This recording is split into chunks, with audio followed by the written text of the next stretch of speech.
अस्सलामुअलैकुम। आज chapter number 75 introduction to endocrinology हम स्टार्ट करेंगे और ये पहला चैप्टर है इस यूनिट का।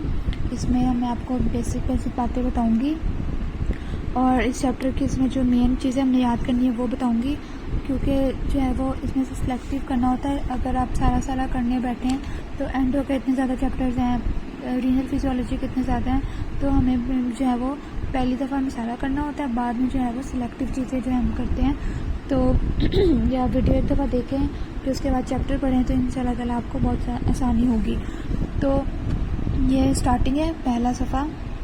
इसमें वो बात करता है कि जो है ना different type of chemical messenger system होते हैं और ये क्वेश्चन आते हैं, right the type of chemical messenger system. इसमें आपने लिखना है न्यूरो एंडोक्राइन, एंडोक्राइन, ठीक है, neuro transmitters, neuro endocrine, endocrine और साइटोकाइंस, पैराक्राइन, ऑटोक्राइंस। ये इसमें आपने इन्यूमरेट करने को आता है।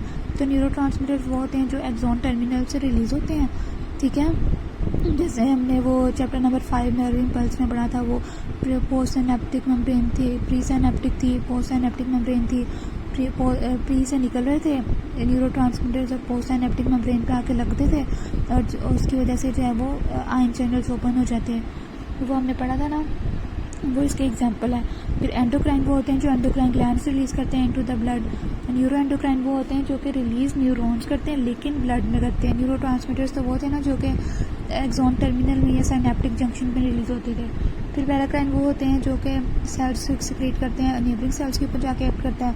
ऑटोक्राइन वो होते हैं जो कि वो सब्सटेंसेस रिलीज़ करते हैं, वो सब्सटेंसेस उन्हीं के ऊपर काम करते हैं। फिर आता है साइटोकाइन। साइटोकाइंस पेप्टाइड्स होते हैं जो कि या तो ऑटोक्राइन के तौर पर काम कर सकते हैं या पैराक्राइन के तौर पर काम कर सकते हैं। इसके एग्जांपल के अंदर आता है ल्यूकोट्राइन्स हैं और एंटीपोकाइन्स हैं, ठीक है। उसके बाद जो है ना इस सफ़े में आपने ये करना है, फिर बाकी आप जैसे इसको रीड कर लें।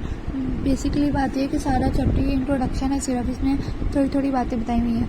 आगे पूरे हार्मोन्स पे पूरे चैप्टर्स हैं, तो वहाँ पे जब डिटेल से चीज़ें कर लेनी है तो इसको अपनी रीडिंग का कोई फ़ायदा नहीं है। फिर उसके बाद वो बताता है कि chemical structure and synthesis of hormone तो 3 तरह के होते हैं, एक प्रोटीन्स वाले होते हैं, एक स्टेरॉइड्स होते हैं और एक टायरोसिन ड्राइव होते हैं। तो इसमें भी जो है प्रोटीन्स वाले भी जितने भी हार्मोन्स यहाँ पे लिखे हैं वो हमने रिस्पेक्टिव चैप्टर्स में पढ़ने हैं। तो प्रोटीन्स वालों की बात ये होती है कि वो हैं जितने भी एंटीरियर पोस्टीरियर पिट्यूटरी ग्लैंड के हार्मोन्स हैं वो वाले, जितने भी आपके पास हैं जो है वो इंसुलिन है, ग्लूकागोन है और पोस्टीरियर जो एंटीरियर पोस्टीरियर नहीं पिट्यूटरी ग्लैंड के हार्मोन्स हैं वो एंटीरियर पिट्यूटरी ग्लैंड के।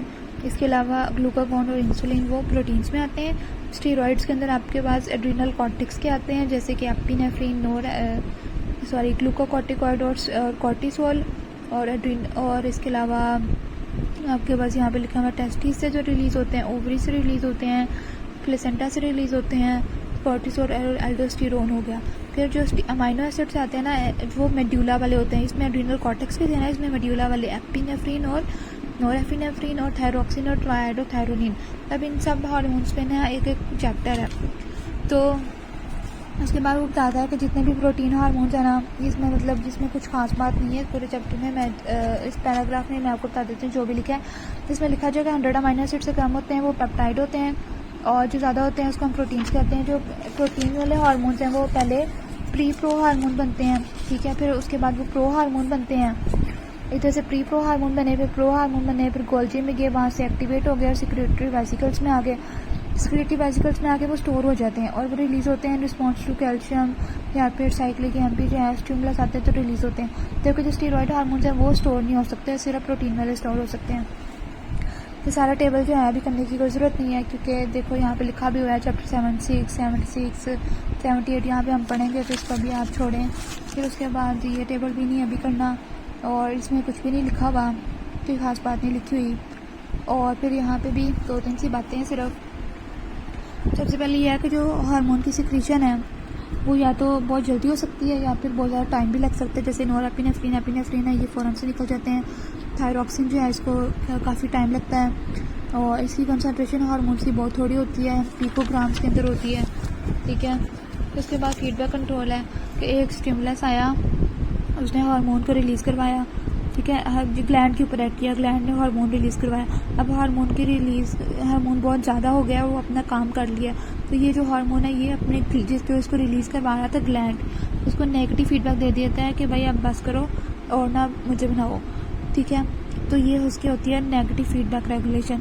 और इसके अलावा जो मोर एडवांस रेगुलेशन है वो जीन ट्रांसक्रिप्शन के लेवल के ऊपर होती है, जीन ट्रांसलेशन के ऊपर होती है, और सिंथेसिस ऑफ हार्मोन्स के लेवल के ऊपर होती है। यानी कि अगर लॉन्ग टर्म के लिए हमें हार्मोन ज़्यादा चाहिए तो उसकी सिंथेसिस भी ज़्यादा कर दी जाएगी, एट द स्पॉट रिलीज ज़्यादा के साथ साथ सिंथेसिस भी ज़्यादा कर दी जाएगी, ठीक है। इसके अलावा पॉजिटिव फीडबैक भी होता है जिसमें ऐसे बताया हुआ है, जैसे फॉर एग्जांपल एस्ट्रोजेंस हैं, ठीक है, तो पिट्यूटरी ग्लैंड के ऊपर एक्ट करते हैं और LH रिलीज़ करवाते हैं, ठीक है। एस्ट्रोजन जो है वो LH रिलीज़ करवाता है, LH जो है ओवरीज पे काम करते हैं, ओवरीज एस्ट्रोजन बनाती हैं, तो LH एस्ट्रोजन LH ये दोनों आपस में एक दूसरे को पॉजिटिव फीडबैक देते हैं। ये इसको ज़्यादा करवाता है, ये ज़्यादा होकर इसको ज़्यादा करवाता है ताकि ये खुद और ज़्यादा हो जाता है। So understand.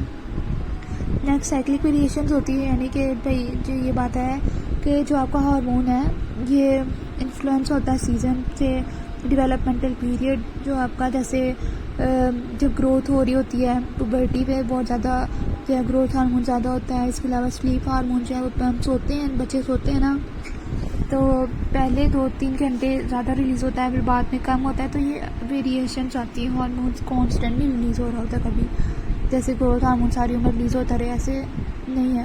जब कुछ पीरियड्स ऐसे हैं जिसमें बहुत ज़्यादा स्क्रीट होता है, कुछ में जो है वो कम होता है। ट्रांसपोर्ट इनका कैसे होता है जी, एक आपके पास वाटर सॉल्युबल होते हैं जो कि प्लाज्मा के अंदर सॉल्युबल होकर जो है वो आसानी से ट्रांसपोर्ट हो जाते हैं। एक स्टीरॉयड वाले होते हैं, स्टीरॉयड वाले वो जो होते हैं प्लाज्मा प्रोटीन के साथ बाउंड होते हैं, वो प्लाज्मा के अंदर डिजोल्व नहीं हो सकते। और जो होते हैं ना स्टीरॉयड वाले, इनका बात यह है कि जी जो है ना इनकी क्लियरेंस स्लो होती है। अब क्लियरेंस क्या होती है वो हम नेक्स्ट पढ़ते हैं जी। अच्छा जी, क्लियरेंस क्या होती है? क्लियरेंस क्या होती है? Rate of disappearance of hormone from the plasma divided by the concentration of hormone. ये वही क्लियरेंस है जो हमने रीनल में भी पढ़ी है, ठीक है। तो उसमें हमने क्या पढ़ा था कि जिसमें लिखा हुआ है number of millilitres of plasma cleared of the hormone पर मिनट, और वहाँ पे हमने रीनल में क्या पढ़ा था, number of millilitres of the substance cleared by the kidney, ठीक है, पर टाइम, पर यूनिट टाइम। यहाँ पे यानी कि जिस रेट से प्लाज्मा से वो सिक्रीट आउट हो रहा है, ठीक है, उसको हम कहते हैं क्लियरेंस। तो इसका ये फॉर्मूला है जिसमें हम क्या करते हैं, एक हार्मोन लेते हैं, उसको रेडियो एक्टिव सब्सटेंस से अटैक करते हैं, इसको कांस्टेंट उसको ब्लड स्ट्रीम के अंदर डालते हैं, तब जब तक उसकी कंसंट्रेशन जो है वो स्टडी नहीं हो जाती। जब उसकी कंसंट्रेशन पूरे प्लाज्मा में एक जैसी हो गई है तो तब उसकी जो कंसंट्रेशन है ना वो उसकी इक्वल होती है जिस रेट से हमने उसको डाला था। तो नहीं, तब वो रेट ऑफ डिसअपीयरेंस जो है वो इक्वल होता है जिस रेट से हमने उसको डाला था। तो rate of disappearance of hormone आ गया और उसको हम डिवाइड कर लेते हैं एट दैट टाइम जो कंसंट्रेशन है, ठीक है। तो इससे मेटाबॉलिक क्लियरेंस रेट आ जाता है। और हार्मोन्स क्लियर कैसे होते हैं? डिस्ट्रक्शन हो जाती है, टिश्यूज़ के साथ बाइंड होते हैं, किडनी से एक्सक्रीट कर देती है, लिवर से बाइल में चले जाते हैं, और जितने भी प्रोटीन बाउंड होते हैं उनकी हाफ लाइफ जो है वो ज़्यादा होती है एज़ कम्पेयर टू जो नहीं बाइंड होते। ये लिखा हुआ है। नेक्स्ट हम अगली वीडियो में पढ़ते हैं।